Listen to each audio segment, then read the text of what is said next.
Have you heard about the Obama counterterrorism strategy called Countering Violent Extremism? That's what it's called, CVE.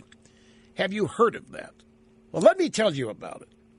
Because the Republican leadership in the House is preparing now to meet Obama's request for $40 million of additional funding for the Countering Violent Extremism program. You're not going to believe this. The FBI is trying to investigate terrorist threats, but is hamstrung by this Countering Violent Extremism program. The name Countering Violent Extremism was carefully chosen in order to suggest that there is no particular ideology causing the threat. Countering violent extremism could require investigators to focus on extremist right-wing groups, for example, and in fact does. Countering violent extremism, carefully chosen in order to suggest that no particular ideology is causing the threat. Any kind of extremism, such as in right-wing groups that could lead to violence, will be investigated. The theory behind countering violent extremism is that, number one, Muslim communities have uniformly rejected terrorism, so we don't need to investigate them. We don't need to because they're a religion of peace. Remember now, you think it's a joke. But Obama and the Democrats, when they say terrorism has nothing to do with Islam, it's a bastardization. Islam is a religion of peace.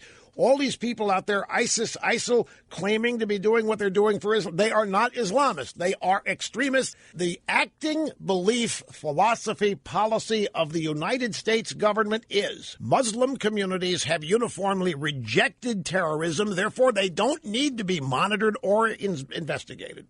Number two, instead of aggressively collecting intelligence about radical Islamic communities and suspects who could cause a threat, the FBI, are you sitting down? The FBI is required to partner with Muslim community leaders who are essentially members of the Muslim Brotherhood. The FBI, according to the Countering Violent Extremism Initiative, should partner with Muslim community leaders like the Muslim Brotherhood who will serve as our eyes and ears to let us know if there's a problem. So the FBI cannot monitor, by virtue of this program, law, whatever, we cannot monitor Muslim communities. We are not supposed to. We are to rely on Muslim community leaders within those communities to tell the FBI if there's something we need to be worried about. Now, when you see this, all of this focus on the NRA and all this focus on other extremist groups kind of makes sense.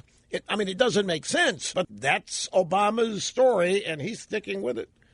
And since it's Obama's story, it's the story of the federal government. It's the story of our investigative agencies. The FBI is reportedly highly frustrated over this. Here's the bottom line, or the upshot of this.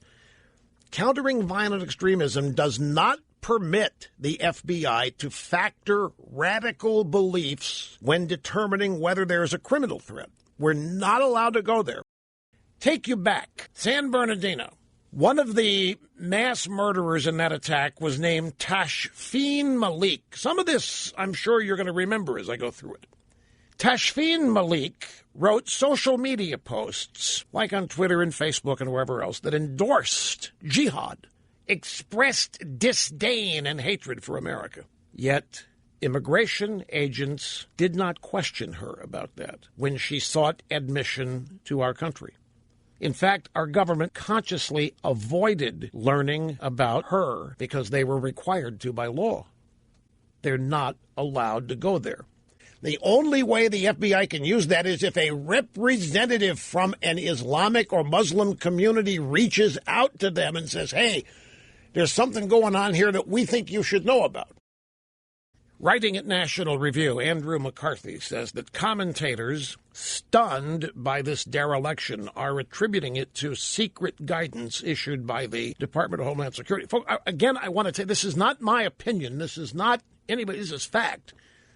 When it was learned in the aftermath of San Bernardino that one of the killers had practically telegraphed her intention all over social media and that investigators ignored it, people said, well, there must be some secret guidance issued by Homeland Security because nobody's this stupid. Well, there's nothing secret about it. The instruction to refrain from scrutinizing social media commentary is a straightforward application of what passes for the official Obama administration anti-terrorism strategy known as countering violent extremism. Now, Tashfeen Malik, a native Pakistani who immigrated to the U.S. in July after living for a time in Saudi Arabia, as did Mateen, joined her husband, Saeed Rizwan Farouk, in killing 14 people in San Bernardino, California.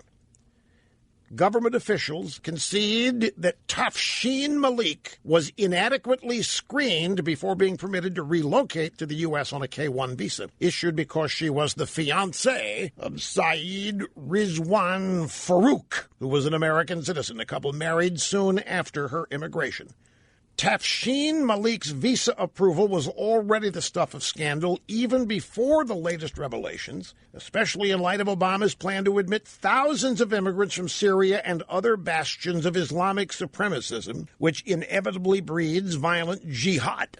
You might remember right after the San Bernardino massacre, it emerged that Tashfeen Malik had provided government screeners with a fake Pakistani address. She may have been educated in a notoriously anti-Western madrasa. Neither fact was discovered during the vetting process because the investigators are not allowed to pay attention to it. And if they see it, they're required to ignore it because they're not allowed to factor it in. These are not glitches. These are not examples of our system not working. These are examples of the system doing what it was designed to do. Ignore certain inarguable signs of who we're dealing with. The Orlando terrorist. In the aftermath, we learned that he was all over the internet telling people his anger, what was enraging him, and what his intentions were. The guy called the FBI during the act. He was on the FBI watch list. They didn't do anything about it. People said, why not? Now we know they're not allowed to. The guy called the Washington Post in the middle of the act. He calls 911. He calls the Washington Post. When I heard that, and it still happened. You know, why was this guy calling the FBI, by the way? Why did the San Bernardino 2, why did they call the FBI in the middle of the attack? Do you know why they did it? The religion requires it. When you are committing jihad, you have to proclaim what you're doing in the middle of the attack. That is part and parcel of the sacrifice that you are making. That's why it's not that they're bragging about it. It's part of the commandment that if you engage in this activity, you have to proclaim that you're doing it. It's the equivalent of yelling Allahu Akbar publicly. It has an actual name, B-A-Y-A-T. You have to commit the bayat. It's the name of the Islamic requirement that when you are committing jihad like this, that you have to proclaim it. Folks, I'll tell you, when I found out about this countering violent extremism, I told a friend, I may not be able to talk about this today because this has me so enraged. I might say things here that would get me in deep trouble because it doesn't make any sense. It doesn't seem that you can assign this to willful blindness. It doesn't seem that you can assign this to willful ignorance. You can't categorize this as good intentions gone awry. Last night on the Kelly File, Megyn Kelly spoke with James Kallstrom, who used to run the New York office of the FBI and is a founding director of the Marine Corps Law Enforcement Foundation. And she was asking him about the FBI's investigating Omar Siddiqui Mateen and then ending the investigation. She said, what's going on here? Why is the FBI not getting these guys even though they're on the radar? Get this wet blanket of political correctness off the backs of law enforcement, off the backs of the FBI. Last time I was on with you, Megyn, I got about 35 calls from agents who are on the job now at different levels saying, boy, you hit the nail on the head. What the Bureau is being told about what they can do and what they can't do. They can't go sniffing around anything to do with Muslims. They can't go around to mosques. They can't do things that they would normally do. I'm not talking things that are off the charts. Mm-hmm. I'm talking about things that normally would be done, but the orders have come down from the White House. Here's James Kallstrom, the former head of the New York office of the FBI, explaining it. When he says we can't sniff around, they can't gather intel. They cannot gather human intelligence. They can't gather signal intelligence. They can't gather rumor intelligence. They can't do any of it until somebody from inside a mosque or the community calls them and says, hey, we're hearing scuttlebutt. Some members here may be talking about blowing up a bridge. We think you want to know. That's the only way they can act. Even if they learn about it, folks, they're not allowed to do anything with it. Megyn Kelly said, you think Comey would rather do it the way you want to do it, the way the FBI used to be able to do these things? Yes, but Comey can't talk about it either. I'd like to think if I was the director, I would talk about it. Comey needs people. The FBI needs more people. So, okay, you've got these hoops they got to jump through, and you've got them being very cautious. And then you've got the fact that we got this huge population of people that they can't possibly keep track of. 1,000 cases, they couldn't possibly do the types of things they need to be doing. Here's the former head of the New York office, the FBI, admitting they can't do anything. Now, to me, folks, we report this as just, okay, here's the news today, folks. What do you think of this? This is big. This whole CVE thing is huge. It is almost tantamount to securing defeat. It's almost tantamount to making sure that these acts of terror do happen. It has never made sense to me. Every time there is a terror attack, I don't care if it's in Paris, I don't care if it was in Belgium, I don't care if it's San Bernardino or Orlando, what's the first thing we hear from authorities? Do not rush to judgment. We must guard against a backlash against Muslims. I can't tell you how often I have been profoundly suspicious of that. It makes no sense. There isn't a backlash. We aren't committing acts of terror against Muslim communities in this country. It just doesn't happen. I can't think of a single instance. It's the other way around. Violent extremism is specifically meant, the way it's worded and structured by this administration, to omit Islam. And in fact, that's the practical application.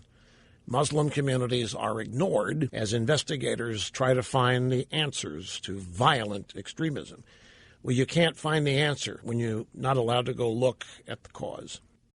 Now you're saying, this doesn't make sense, Russia. It doesn't, I know. The reason why this has all come up is because the CVE is about out of money. It needs an infusion, and the Republicans are prepared to send Obama another $40 million to keep it going. And people are asking, why? Why?